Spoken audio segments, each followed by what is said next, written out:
Hello students, in this video you are going to learn about back EMF and significance of back EMF in DC motor. First we will discuss about back EMF. DC machine working as a DC motor. DC machine working as a DC motor. So when supply is connected to the armature winding, when supply is connected to the armature winding and field winding, armature starts rotates in DC motor. So once armature starts rotates, armature winding cuts the magnetic flux.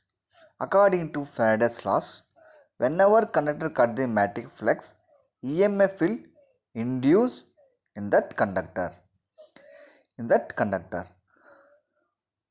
Right. So once armature winding starts rotates, armature winding cuts the magnetic flux, hence EMF will induce according to the Faraday's laws.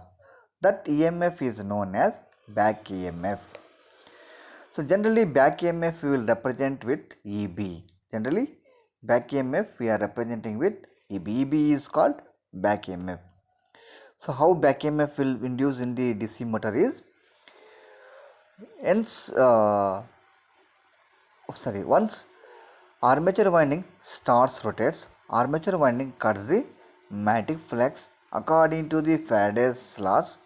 Whenever conductor cut the magnetic flux, EMF will induce in that conductor. The induced EMF we are calling as a back EMF in DC motor. According to Lenz's law, the induced EMF, that is back EMF, oppose the supply voltage. So where back EMF is represented with EB. So here we have V is equal to EB plus IA RA plus brush stop, where V is terminal voltage and EB is back EMF, IA is armature current, RA is armature resistance. Brush stop. So due to the brushes, we will get a brush stop in large rating of DC motor. For small rating of DC motor, the back EMF is negligible. Back EMF is, not back EMF, brush drop is negligible. For large size DC motors, we will consider the brush drop. For small size DC motor, the brush drop is negligible. Since the brush drop will be very small amount, so that's what for small size DC motors will neglect the brush drop. So from this equation, IA is equal to V minus EB by RA, right? So at the time of starting, the back EMF is 0. At the time of starting, the back EMF inside the DC motor is 0. Then armature current is more. So this armature current is dangerous to the armature winding.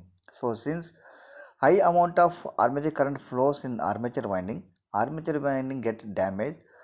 Due to that, so we are using starters for DC motors. Okay. So this is about back EMF. So once again I will explain about back EMF. DC machine working as a DC motor. DC machine working as a DC motor. Armature connectors cuts the magnetic flux. According to Faraday's laws, whenever conductor cuts the magnetic flux, EMF will induce in that conductor. So induced EMF we are calling as a back EMF.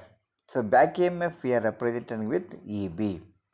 According to Lenz's law, induced EMF in DC motor which will oppose the supply voltage. Right. So here terminal voltage V is equal to EB plus IA RA plus brush drop. This is the terminal voltage, back EMF and armature drop, brush drop relation. For large size DC motor, brush drop we will consider. So we will take a account. But small size DC motors, the brush drop is negligible since the brush drop is small amount. That's what for small size DC motors will neglect.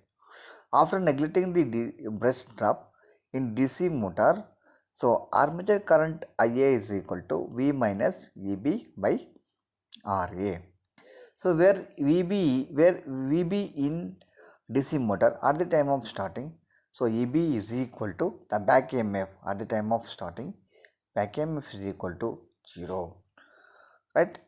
So so back EMF is 0, then the armature current in DC motor will be high. So which is dangerous to the DC motor. So which is dangerous to the DC motor. So due to the dangerous current flows in the armature winding get damaged. That's what here at the time of starting we are using starters for DC motors. So we'll use starters to avoid the dangerous current at the time of starting, to avoid the armature winding damage, to protect the armature winding we will use starters. Okay, so that is the use of starters in DC motors. Okay, now we'll see the significance of back EMF. So back EMF already we have discussed. So when the armature winding of DC motor starts rotating in the magnetic flux produced by the field winding, it cuts the lines of magnetic flux and hence induces the EMF in armature winding. According to Lenz's law, in a conductor, it is always such a direction that the current would produce, so that which is opposes, so would oppose the change which causes the induced EMF, right? The induced EMF acts in the opposite direction to the armature supply voltage, hence this EMF is called back EMF. The back EMF formula is N pi Z by 60 into P by A. So where N is speed in RPM and pi is flux per pole and Z is number of conductors and P is number of poles pairs, pole pairs, and A is equal to area of cross section of conductor and EB is back EMF. Okay, so now coming to the significance. So where EB is pi ZN by 60 into P by, that is a back EMF equation, and voltage equation V is equal to EB plus IA RA. Then the power equation for DC motor is, so V into IA. So IA if you have to multiply on both the sides, left hand and right hand side, to the voltage equation, VIA is equal to EBIA plus IA square RA, right? So where at the time of starting back EMF 0, armature current will flow. So that's what we are using starters for DC motor to avoid the starting current is high. So to avoid high starting current, so where EB into IA, so where EB into IA is what we can call it as a electrical equivalent of mechanical power. So PM developed in the armature. So armature mechanical power you can consider, and IA square RA. So IA square RA is copper losses in the DC motor, copper losses in the armature, or copper losses in the DC motor. VIA, so VIA is represents the electrical power to the DC motor, right? So in this back EMF, so back EMF, pi is variable and speed is variable, Z and P A is constant. So here EB is proportional to pi into N, right? Pi into N. So these two are only variable. Then N is proportional to EB by pi. EB by pi. When magnetic flux is increased, the speed will reduce. When magnetic flux is reduced, the speed will be increased. Or EB is increased, back EMF increase, the speed will be increased. So At the time of starting, the back EMF is 0, the speed is very less. So once back EMF develops inside the DC motor, so back EMF will be increased. Automatically the speed of the DC motor also will be increased. Okay. For DC shunt motor, magnetic flux is constant. For series motor, magnetic flux is proportional to IA. Right. So IA increases, magnetic flux is increases. Right. So this is about back EMF. So back EMF is induced EMF in armature winding, which is opposed the supply voltage according to Lenz's law. So at the time of starting, back EMF is 0. So once back EMF is 0, armature current flows in the DC motor will be high, so which is dangerous to the DC motor. To avoid that one, we are using starters for DC motor. So where EB is equal to back EMF equation is similar to the induced EMF equation in DC generator. So back EMF EB is equal to pi Zn by 60 into P by A. So in back EMF equation, pi and N are only variable. Z is number of conductors are constant, 60 is constant, number of poles is constant, number of parallel paths is constant.